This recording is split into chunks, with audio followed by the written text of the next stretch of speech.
In this exercise tutorial, I'm going to be showing you how to do the unilateral aeroplane. So firstly, why would we want to do this? Well, it's a single leg stability drill and it's one of the advanced ones because we're going to be working forwards, back, side to side, or back, forward, side to side in this example.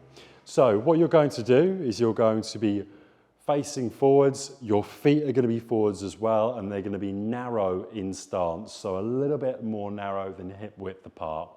From here, you're going to come up to aeroplane position with the hands, so the arms are out by your sides. Try and keep the arms at shoulder height, and then what you're going to do is pick which leg that you would like to do your single leg stability on. So in this example, I'm going to do my left, and I'm going to kick out my right leg. So I've only got the contact with my left leg and I'm going to lean back as far as is comfortable, bending my knee. Then I'm going to come back to neutral. I'm now going to come and hip hinge forwards whilst bring the back leg up. I'm then going to stabilize. I'm then, once I'm in this position, I'll show you frontal on the camera, going to come out and then back to neutral.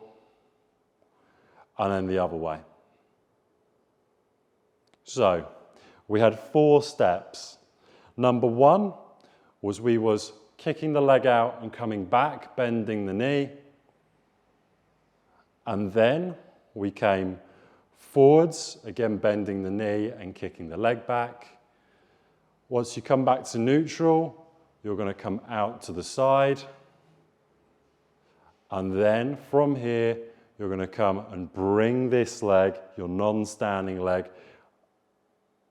over and round the knee of the standing leg, and then that is your 4 steps.